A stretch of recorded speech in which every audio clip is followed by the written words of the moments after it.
Welcome back to the Ozone Football Podcast. Rob Ogden and Tony Gerdeman here. On today's show, we'll recap a big win over Wisconsin on Saturday and also preview the big road test at Northwestern this coming Saturday in prime time. First, let's talk about last Saturday. The Buckeyes defeat the Badgers 31-24 in the triumphant return of Braxton Miller. He goes 17 for 25, 198 yards to the air, and 4 passing touchdowns. He didn't really seem to skip a beat in his first game back, did he? He really didn't. He looked... He was zoned in right away, and they didn't hesitate to have him throw the ball around, and he looked crisp. The ball was coming out of his hand really well, and, he didn't look like he had missed a few games as far as, his throwing game went. Yeah. Some feared that he would be rusty coming into the game. I think even Urban said he kind of expected him to be a little bit rusty.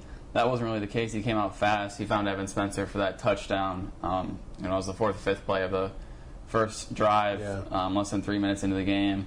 And it was kind of funny. Before the game, Spencer said that, that streak that Wisconsin had of not letting up a defensive touchdown or a passing touchdown all season would end pretty quickly. And he was right. Yeah. He was the one to end it, too. Exactly. It was his only catch, but he made it count. Yeah.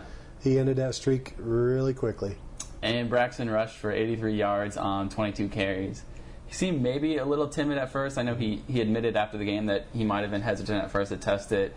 He said he kind of got into a groove as the game went on. He didn't really have any Braxton Miller signature runs that we've come to expect from him. But, all in all, 83 yards, 22 carries. It was a fairly productive day for him on his feet. Yeah, and we both said during the game that he really started to look more like himself in the second quarter after he got loosened up. And he said the same thing after the game.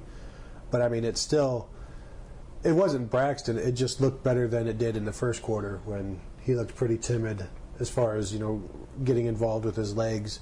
But once he got confidence, Tom Herman got confident in him and used him more. And then in the second half, I don't know what he had, like maybe 15 carries or something like that. And yeah. Yesterday Meyer said, he doesn't want Braxton running 22 times a game. So we'll see if that, changes at all throughout the rest of the season.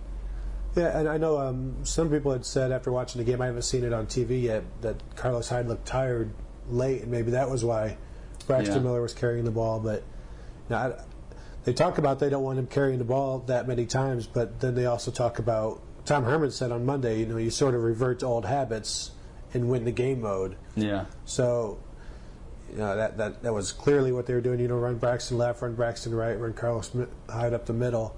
It's everybody that watched the game said that was last year's offense. Yeah. And so like Philly said, yesterday, if it works, you can't complain about a plan that works. Sure. This was the first real game, too, that we got to see Braxton, air it out a whole lot. We saw it in the Buffalo game, but that game wasn't, so much of a game. So we got to see him, show off that arm, that throwing ability that they had talked about all preseason of being so improved. And he looked good at times. It looked like he made some passes or that he couldn't or wouldn't have made last season, as Tom Herman put it yesterday in the press conference. He had that strike to Devin Smith. I think that was, what was that? That was the end of the first quarter, I believe, that touchdown. Yeah. And then he had that one at the end of the second quarter to Philly Brown.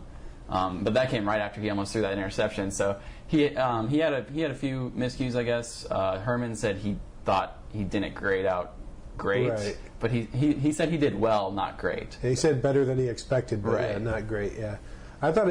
Considering how many times they threw the ball deep, Braxton still completed 68% of his passes, and that's, last year they probably would have taken 55% with that many, deep passes. So, there was there were a few jump balls, but that's going to happen when you're throwing the ball down the field so many times. Yeah, and he ends up playing the entire game. After the game, Meyer said, Kenny Guyton deserves to play. There was just in the moment, it didn't happen.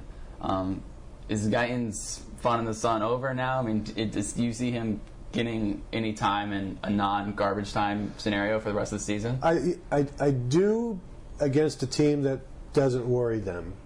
In the second quarter, something, like first possession of the second quarter, like against, maybe Purdue or, Illinois, something of that nature, where it's not, you're just going to run out the clock in the fourth quarter, you're actually going to get a real drive to make something happen. But against an opponent that they're worried about, even though they have complete confidence in Kenny Guyton, it's just against the grain to go with the backup in a serious situation. Like, I wouldn't expect him to play this week, even though they've talked about, we have to find a way to get him involved.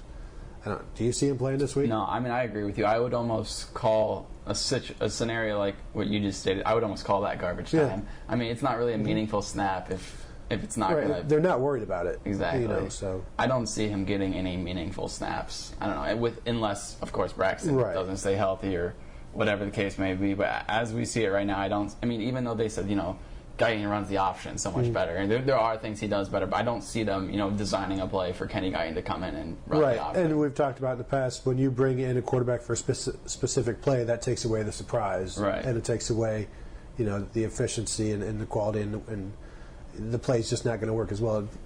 Kenny Guyton runs the option so much better, the speed option better than Braxton, because there's actually an option. With Braxton running a speed option, it's more of just a quarterback sweep because he's not going to pitch the ball. Yeah. And you would think that there'd be more opportunity for him to pitch the ball when the defense knows he's not going to pitch the ball, and they're just going to leave the running back. That's true. Switching over to the defensive side of the ball, Christian Bryant suffers a broken ankle with just seconds left in the game. His season, likely his career, are both over. He's a captain, one of the better players on the defensive side of the ball, but in the postgame, you could really tell that he means so much more than that to Meyer and the rest of the team. Just the way Meyer was so emotional when he was delivering the news, slamming his fist onto the podium. He was, almost angry about it. So, I mean, you can tell that he's obviously a lot more meaningful than just the player that he is. Yeah, and, even just the pall that came across the room after Meyer mentioned that, because that was the first we had heard about it. Yeah.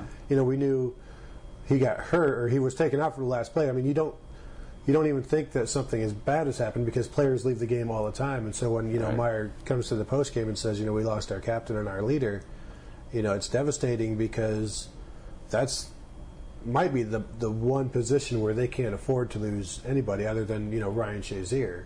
Yeah. So it's going to be interesting to see how they overcome that and if they can overcome it. Yeah, that's the question now. Who will they have replace him? Defensive backs coach Kerry Combs said yesterday that Pitt Brown will probably get the first crack at that. Meyer also mentioned Tyvis Powell and Von Bell as possibilities. Which direction do you see them going with that at this point? I think they'll go with Corey Brown at first. In the past, he has a tendency to let the play get behind him. So last year he was beaten quite a bit last year.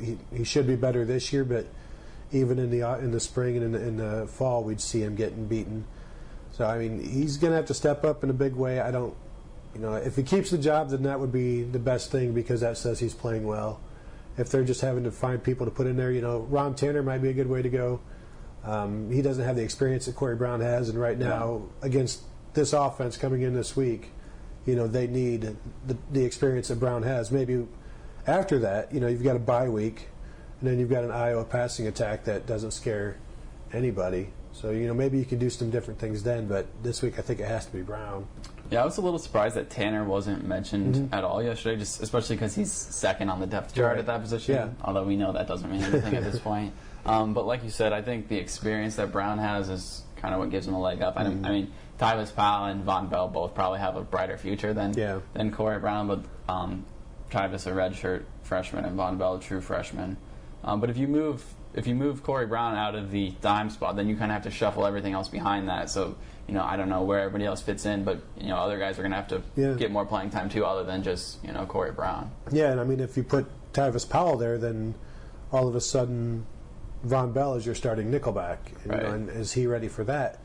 I think if Pitt Brown is able to handle it, then, you sort of Tyvis Powell can stay where he is, Von Bell stays where he is, and now maybe you involve Cameron Burrows at that dime spot that Corey Brown would normally be at. I think they want to create as little change as possible while still getting the best talent out there. Yeah, I mean, it's an unfortunate situation, just especially because, it came with the second to last play of the game, and, Ohio State had the chance to end the game on the last drive for the second straight year. They couldn't get a first down and close the game, so defense has to go back out there, and this happens. So we'll see where they go from here. It's bad timing. Definitely. I mean, going into Northwestern. Yeah, it's never good timing, but this might be the worst timing. Yeah, I mean, especially since the secondary, they didn't have their best game against Wisconsin, so now they lose. Now they lose Bryant too. So we'll see if that's how much of a concern that is going forward, I guess. Switching back to the offensive side of the ball, as we mentioned, Carlos Hyde gets the start.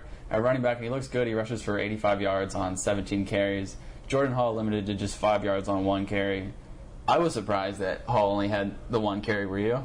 Well, we talked last week about how many carries Hall would get, and I'm pretty sure I said he would get 1 carry. if I'm thinking back, but I think we both knew he would get less, but nobody would have picked 1 carry. Yeah. We knew Hyde would eventually take over the job, but I mean that was like I think it was Tom Herman said. They did a disservice to Jordan Hall by only getting him involved at one time. Obviously, they're going to try to get him more involved, like they talk about with Evan Spencer. Right. Looking for him directly. So I think we'll see that with Jordan Hall. But again, I mean, it's a tough situation because you've got a tough team you're playing this week, and you have to win first and make people happy second. And we know when Meyer wants to get somebody involved, he will get them involved. Like he said yesterday that I think that was the FAMU game where he said, "Throw Spencer the ball like right now. This ball is going to Spencer." But that's easy to say against FAMU. Mm-hmm. Can he do that against Northwestern? I don't seem like against FAMU you can say throw the ball to the saxophonist. Throw the ball here. Throw the ball to Buckeye guy. Exactly. So I don't know if in the Northwestern game if they can say we need a first down here, but Jordan Hall deserves it. I mean, I don't think Urban's running a charity right now. So no, but also it's not like a run. Getting Jordan Hall involved is a 3-and-out situation. I mean, he's been productive. He has been. But I think in a game like Northwestern, if Carlos Hyde gives them the best chance to pick him the first down, Carlos Hyde will be the one in there to pick up the first down. And you have to do that. Yeah, for sure. I don't know. How do you see this shaping out as we go forward? I mean, I assume you feel that Jordan Hall is going to average more than 1 carry a game from here on out? Yeah, I think they talked all off-season about Jordan Hall is now an H-back. We moved him from running back. So, will we see that H-back position become his? But, like, with the emergence of Evan Spencer as that third receiver, which moves Corey Brown to H-back, I mean, the receivers are playing so well right now that it's hard to take one of them off the field, and you don't want to take Corey Brown off the field because he's like Tom Herman said, he's their emotional leader on the field. So if you remove him, then you lose something. So Urban was asked, is it a problem? On Monday he's asked, is it a problem to get all these people involved? He's like, no, it's not a problem. It's awesome. Right. But then, he later said, yeah, it's a problem because you have people that deserve the ball who aren't getting it. Yeah, I mean, he said it's hard not to give somebody like Jordan Hall who does the right things. It's hard not to give him the ball. But he said the same thing about who do we take off the field. He said that with Guyton. Like if we were to put Guyton and Brax on, like who do we take off? And obviously he doesn't want to do that. So it's the same thing with Hall going forward. I mean, I don't know. Is he going to be a factor at that H position going forward? I mean, I think he has to be. Stan Drayton talks about, and Urban Meyer talks about how this offense is fully formed when it has an H-back who can run the ball. Yeah. And they've always said that, Corey Brown can't run the ball like they want. So it's almost a matter of they're holding themselves back if they don't get Jordan Hall involved at H like they want.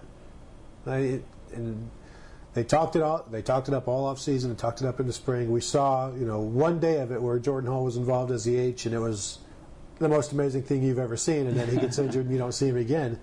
So, I mean, there's something there. It's, they just have to show it again. How does Hall take this? Because, I mean, a guy like Kenny Guyton, he says all the right things, and I guess we're supposed to believe, I guess, for the most part, that that's how Kenny Guyton actually feels. He doesn't mind playing the role that he plays. But, Hall's a guy, he was a starter. He was a captain. He's no longer the starter. He's no longer a captain. He had 30 carries against Cal. He had 1 carry against Wisconsin. How does he handle that just from a mental standpoint? Well, he could have left after last year. He chose to come back. He knew coming in that this was Carlos Hyde's team. Yeah. He knew his touches were going to be limited, and he knew that he was no longer a running back. So I mean, he knew things were going to be different. And then when I think the difficult thing is getting slipped back into the running back role, and then getting all these touches, and now you're getting so much more involved, and then having that taken away. So I mean, they have to get him, even if it's not touches, just getting him out on the field so he's a part of things again. Yeah. I think that would go a long way. Hall was limited in his yards, and so were James White and Melvin Gordon. Wisconsin as a team is held to 104 yards rushing. Meyer said, I don't remember if that was yesterday or Saturday. He said he didn't think his defense was even capable of holding them to that few yards. He said he was expecting 200. He said, if we could hold them under 200, that would be fine. Yeah, so I guess that was a surprise for him. That's by far the lowest output of the season for them. 74 yards on 15 carries for Gordon, 31 yards on 8 carries for White.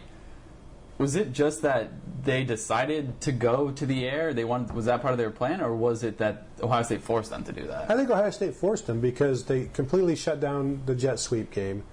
The middle, there's very little there, so if Ohio State is committing that many to the run, then you go with the play action and you go with the pass. And they threw for 210 yards in the first half. Yeah. Probably, most of which came in the second quarter.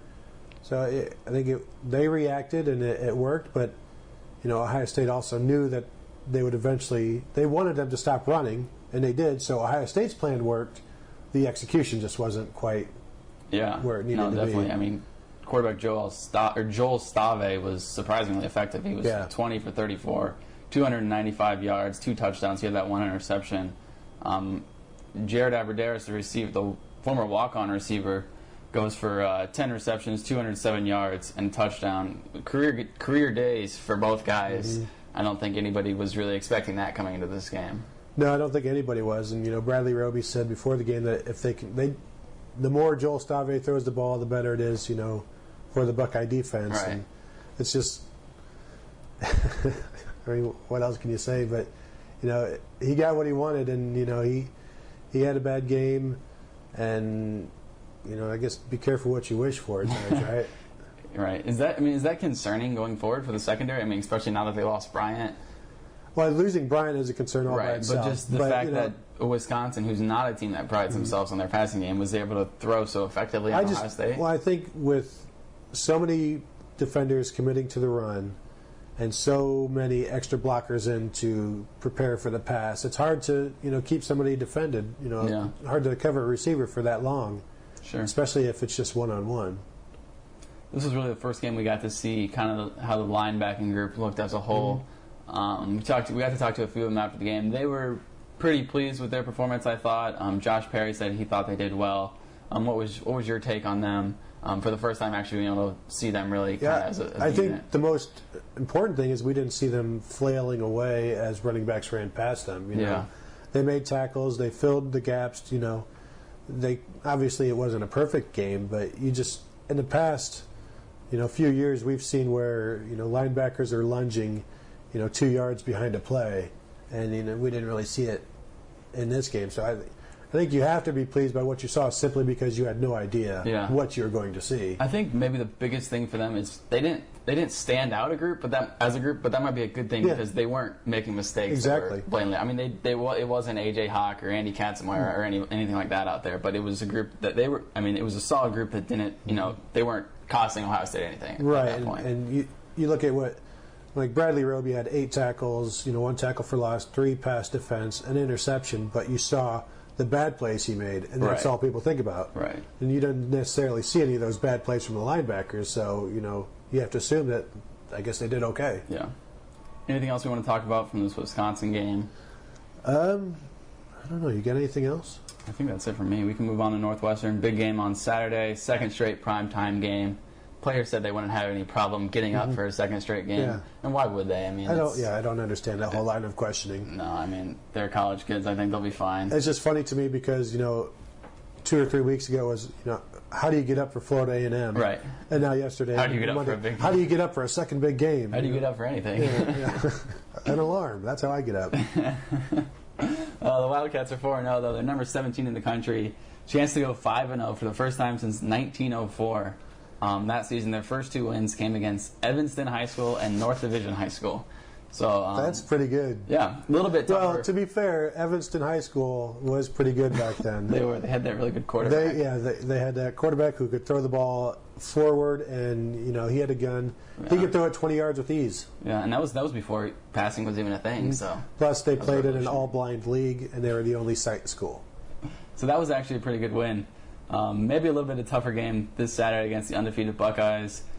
They roll into town. College game day will be there. It's homecoming for the Wildcats. I mean, do you get a sense, how big is this game for Northwestern? I think it's the biggest game since, their bowl game, because, they won it, and that made it bigger because they haven't won a bowl game in, 60-odd years. But as far as a regular season game, it has to be as big as, the last time Ohio State came in undefeated and they were undefeated, which who knows when that was. But, I mean, it's huge because, everything that goes along with college football, game day, night games, all that stuff is happening that night. I mean, this is got to be the circle game on the Northwestern schedule. Especially at this point, they're 4-0. They have a chance to go 5-0. If they beat Ohio State, that's the biggest game on their schedule. With knocked off with a W, they're probably the favorites in the Legends division at that point. Yeah, and from there, I mean, with that type of momentum after beating Ohio State, then you can beat anybody else. Yeah. So you get a win here and you just carry it the rest of the way. Of course, we assume that at this point that Ohio State has got the stranglehold on the leaders division. So even if Northwestern was to win on Saturday, maybe we'd see a rematch in the Big Ten championship game. So that'd be interesting. This will be the first time they've met since 2008, with Northwestern's last one coming in 2004. But Ohio State has won 28 of the last 29 meetings between the schools, and the last 4 were all decided by 35 points or more. Yeah, it's Jim Tressel. After that loss in 2004, he really started putting hurt on Pat Fitzgerald because he's just relentless against the poor Wildcats. That was a bad loss. I mean, that was a bad team, but to have not lost since they hadn't lost to Northwestern since 1972, I think it was, maybe, or something like 1973, 1971. I don't know. The last time they lost in Evanston but the last time they lost to Northwestern before that was 71. 71. And then Evanston was 1958. At the time, that was the worst loss in Jim Tressel's career. Oh, yeah. Well, yeah. So, I mean, you figure they lost in 1958 in Evanston. They lost in 2004 in Evanston. So I think the next loss is, 2038? So they should be fine this week. They should be fine. With that being said, though, this is a little bit of a different Northwestern team than what the Buckeyes are used to. They've won 7 straight in a row now. Pat Fitzgerald really kind of turned the program around there.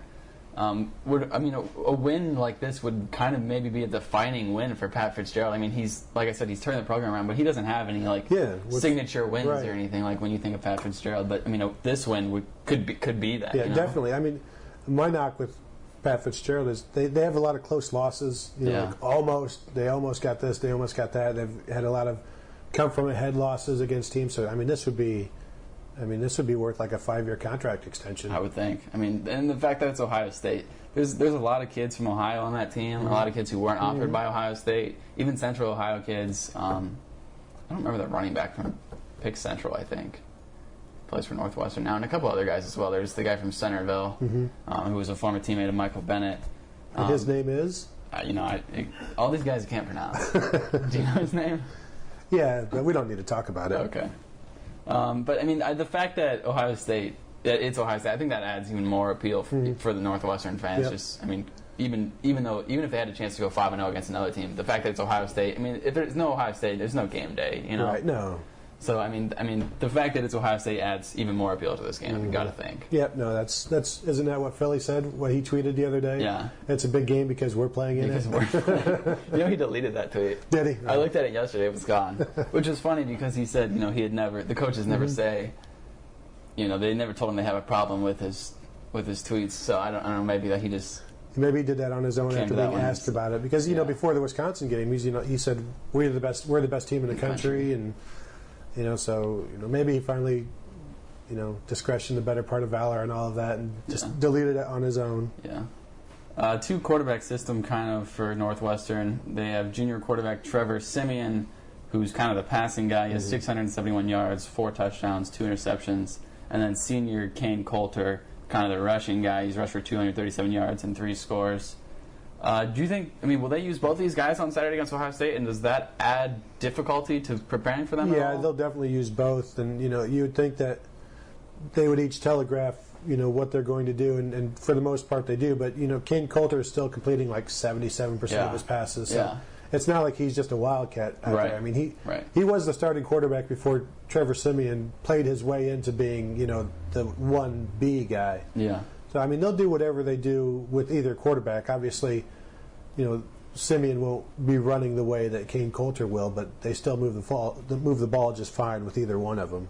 Yeah, Michael Bennett said yesterday that playing a team that uses two quarterbacks actually makes it easier because you like you said earlier, you know what they're going to do. But I'm not sure if that's the case with Northwestern because, like you said, Coulter can throw the ball a little bit, and I mean, if they're just thinking he's going to come in and run, they might. Get Well, I think caught that's off what guard. makes him an effective passer because you expect him to run, and that he's not completing 77% of his passes if he's just always the guy dropping back, and he's completing that higher percentage because people aren't expecting him to throw when he's throwing. Yeah. Northwestern also expecting the return of running back Venerick Mark on Saturday. He's been sidelined the past 3 games, but he's the guy who rushed for over 1,300 yards last year as a junior, so he should definitely give that offense a boost as well. Yeah, he's a home run hitter. I think if the Buckeyes are like one of 4 teams who have yet to give up a 20-yard run this season, and if that holds past next week, then the Buckeyes win. I think it's going to be tough to keep him and Coulter from making a big play here or there, and even not a big play, but a couple of 25 yards here, 22 yards there to make moving the ball down the field a little bit easier. So where's the focus on this game for the defense? Because I mean, going into the Cal game, it was they're going to throw it 1,000 times, and and last week it was they're going to run 1,000 times, and now it seems like they maybe have to be a little more balanced on defense, especially.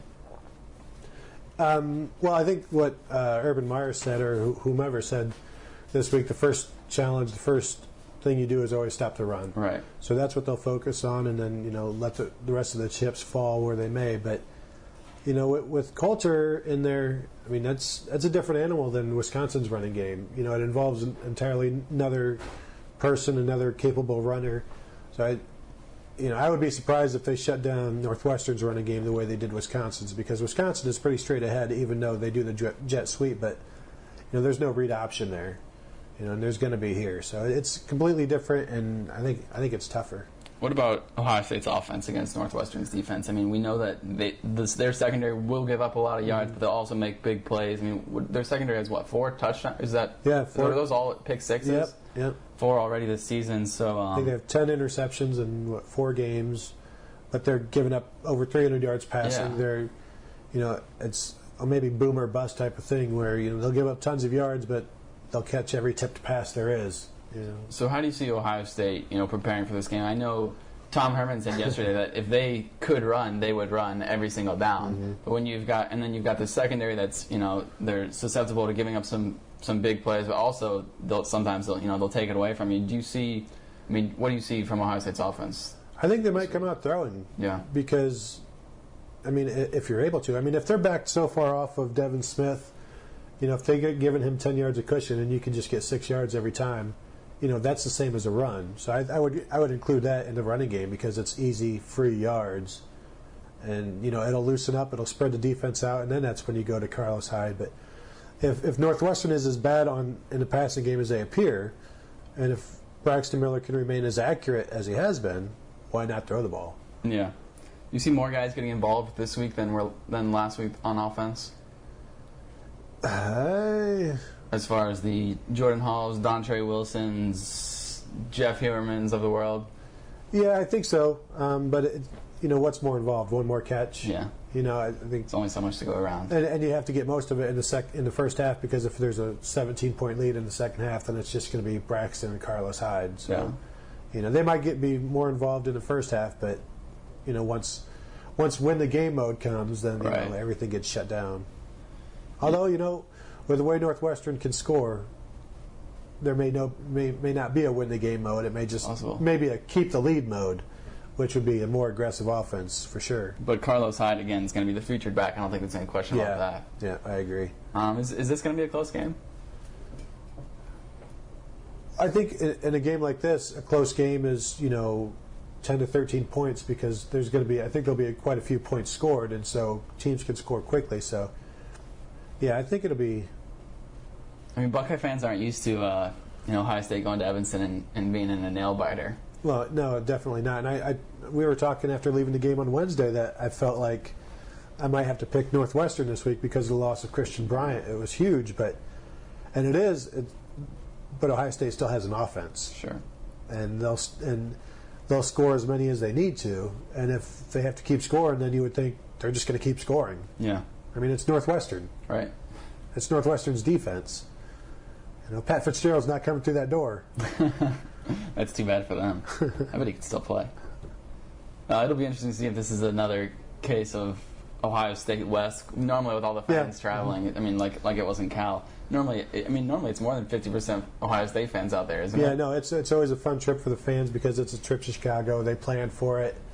It's something that you do, and it'll be it's a tougher ticket this year, but they're still available. Yeah. You can go spend $150 and get a ticket, and Buckeye fans are. If you're already there, if you've already made the trip, then you're going to fork over another couple hundred, or else you've just wasted Sure. the money getting there. So I think there'll be quite a few Buckeye fans there, and the players were expecting it. Yeah. We talked to them yesterday, and they're fully expecting thousands there, and there will be thousands. Yeah, definitely. You would think Northwestern fans would show up for this game, especially with game day being there and it being homecoming and everything. So we'll see how many Ohio State fans actually get there. Northwestern, they're the highest ranked Big Ten team other than Ohio State. So they've got a team. We'll see how this goes. Right now, do you see this being as the toughest game on Ohio State's schedule right now? No, I think it's still going to be Michigan. Just because it's Michigan, Mm-hmm. or you think? Yeah. But you think Northwestern's a better team than I think Michigan? yes, I do. But the Michigan game just weighs more. It's heavier, so they could lose this game and still have a tougher game against Michigan and a win. Just the way things are. But no, I'm looking forward to this one because, it could be the shootout that we haven't seen yet that we sort of have been waiting to see. Yeah, this should be a fun one, and it should be telling of a couple things of how Ohio State's offense. How they look for a second straight week with Braxton back and a second straight big game. Yeah, assuming they can get up for a second straight big game. Assuming they can. Assuming they don't stay in bed for this one just because it's another big game. And also on defense, how they look without Bryant. Yeah, and just imagine if they can stop this running game as well, and then you've seen them stop the power game and the spread game, and that's what else is there as far as the running game is concerned? One time is a coincidence, three times is a exactly. or 2 times is a trend, 3 times is a fact. So yeah, well, and like we were talking about earlier, that the first time Wisconsin played Nebraska last year, they rushed for 56 yards or 59 yards, and the second time they played them in the championship game, they rushed for 560. So. You need more than just one sample to see what you've got. Yeah, it'll be good to see what Ohio State's got on Saturday. Is there anything else we want to talk about in this podcast before we sign off? Well, other than this will be your last podcast for a couple of weeks because of why? This time next week I will be a married man, so I will not be here. Gerd and somebody will be doing this. I don't know, maybe Jim. I think I'm just going to do 2 tracks, one me talking to myself. So that would be cool. You're going to switch the mic, pick up the one mic, set it down, answer your question. You'll hear my footsteps running over to the other mic. What did you think about this, Tony? Well, Tony. Pretty much about what you thought about it. We have such great opinions, don't we? Yes, we do. So everybody look forward to that podcast next week. It should be a good one. Where are you going for your honeymoon? Bahamas. And what do you... never mind. What are we going to do?